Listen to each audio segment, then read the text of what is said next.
welcome to Kitchen Basics 101, where I teach you the bare bone basics as if you've never cooked a day in your life from the perspective of a mom. We just made tomato sauce, so I thought it was a good time to make some meatballs. I'm going to use ground beef and ground pork in the form of sweet Italian sausage, but you could just do ground beef. Pork makes them a little bit juicier and a little bit better, and you can use plain ground pork. It doesn't have to be sweet Italian sausage, but it could be, and that's what we're going to do today. I would say I do them like a little different every time, I think, because I just sort of use what I have around. So I'm going to use 2 eggs in my meatballs because I'm doing 2 pounds of meat. So I'm going to do 2 eggs, and I'm cracking them first just to make sure they're good before I put them in, or if I drop a shell like I just did. Because if I put the meat in and then I crack the egg over top, then if the egg is bad, now the meat is bad and I have to throw it all out. So I crack the eggs first. Meatballs are only difficult in a labor aspect, like you have to roll them out, but they're not hard to make. Oh, let me give these a little bit of a whisk. If you notice yourself doing anything in the kitchen, it should be constantly washing your hands. Okay, now I'm putting in the sweet Italian sausage. This is going to add so much seasoning, so much flavor, but also much needed fat to keep them tender. The ground beef is actually pretty lean, particularly that ground beef. Then I'm going to do a little breadcrumbs, and I'm going to mix before I add any more to kind of see where I'm at. I'm also going to add a little bit of bread. Most people, this is basically how I do my meatloaf also. Some people do, I wouldn't say most people, some people do breadcrumbs soaked in milk, and that's totally fine too if that's what you want to do. They don't add a lot of flavor, so I like to use like seasoned breadcrumbs because they add flavor. But here we're doing, I mean, first of all, you could season it also yourself. You could put a bit of Italian seasoning or something, but also the sausage that we're using has a lot of seasoning too. So we're gonna mix like thoroughly but gently, so just try not to like smash the meat up too much.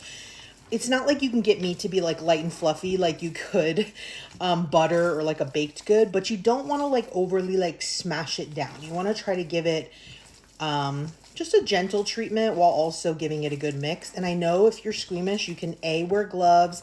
You can use a spoon. It's just a lot harder.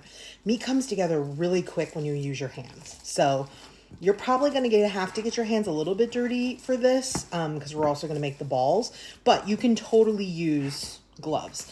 Okay, I think it needs a little more breadcrumbs. More importantly, I think it needs a little bit of bread. So all I have today is Hawaiian rolls. That's not what I normally use. I normally just use like a beautiful white bread. Oh, I take that back. I have a Panera baguette. That's what I'll use. I'll break up a Panera baguette. So I'll be right back with my baguette. So I just normally use like white bread. This is just like a piece of baguette. You could pulse it in a food processor. You could soak it in milk. I'm just going to break it up into little pieces, like little teeny hunks, and I'm going to add it to my mix. My little breadcrumbs in. I am going to hit it with just a little bit. I got new salt and pepper. Oh, gotta take the bottom off though.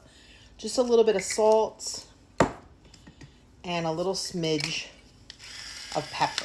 Nothing too crazy because we're already pretty well seasoned here. I want to make this a little bit bigger grind. And then I'm just going to mix that together and get this incorporated. I might put a smidge more breadcrumbs. We'll just see consistency wise. I want it to be similar to how my meatloaf is, where I don't want it to be like wet and sticky, but I don't want it to be dry. All right, I'm gonna use a cookie scoop just to try to get them like evenly proportioned for myself, but you could also just do them by hand. If you don't have a scoop, it's not a big deal. I did them by hand for probably 20 years, but it is easier to use like a scoop to get them like basically all to be around the same size. And then I'm gonna obviously roll them into like more of a clean ball. This is just for portioning. So I'm just going to scoop them out and then I'll roll them after. This might be like slightly bigger than I would normally roll them by hand, but it's nice to have a scoop to just like measure them out.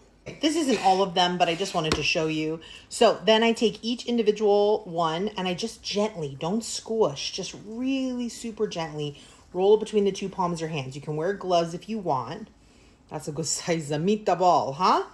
I'm going to put them in a pan because I'm going to do them on the stove. So that's it. You just gently roll them into little balls.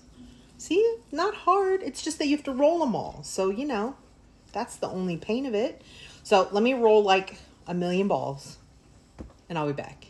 Okay, the sound you hear is my sauce bubbling, but I've got my, you don't have to worry about crowding the pan. I've got my meatballs in my pan. I'm gonna turn the heat up to like medium high, and I'm just going to brown them all over on all of their surfaces to cook them. Okay, after 2 or 3 minutes, when it starts to brown, then just roll it over. We just wanna try to get them like brown on all sides, but gently. I'm just doing this on medium heat. We don't need them to go crazy. We want to do it a little gently so that they cook through, right? Because they're big, giant meatballs. So we have to make sure they get cooked all the way to the center, but we also don't want to overcook them and make them dry. So couple minutes, turn them over, couple minutes, another side, until, you know, they all look pretty brown all the way around. Okay, they're all browned. They're all ready.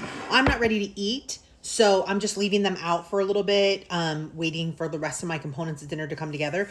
But my favorite thing to do with these after I finish browning them off like this is I will rewarm them or just sort of put them into the tomato sauce. So if you're using jar sauce, just put a jar of sauce into a pot and then put all these meatballs in there and then just put it on like low medium and let it kind of simmer in the sauce for like 15 minutes, just so that you can impart some of this meaty goodness into the sauce, but also just to get some of that tomato sauce into the meatball. And that really is what makes a great meatball, in my opinion. These are just browned off. They obviously could be eaten like this, but most people eat meatballs with sauce. So that's what I would do. I'm not ready to eat dinner yet because I'm making a different sauce and I'm making spaghetti. So I'm not sure yet if I'm going to do that with these, but we're going to give them a taste just the way they are so we can see where the flavors are at. Another thing you can do is you could have just fried up one little piece of your mix and tasted it to see if you liked it before you cooked them all off. That's another great little tip. You could just take a little piece of your meat and fry it in the pan and give it a taste so that you don't have to make all of these before. Now these meatballs are slightly undercooked, so I'm gonna kind of try to get the outside piece to try. I'll show you. No one would die, but there's like a teensy bit of pink in there. This one has a teensy bit of pink. And that's just because they're going to finish cooking in the sauce. But it's safe enough for me to try. I mean, who doesn't love a good meatball, right? It's salty. It's savory. It's moist enough from the sausage. The sausage is adding so much flavor here too.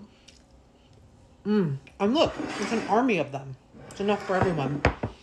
So I would recommend warming them up in some tomato sauce. You could serve it with some pasta. You could put it on rolls, make sandwiches. They're very versatile. I love you guys. See, they just look so much better when they've been stirred up and warmed up in the sauce. Now we're ready to go.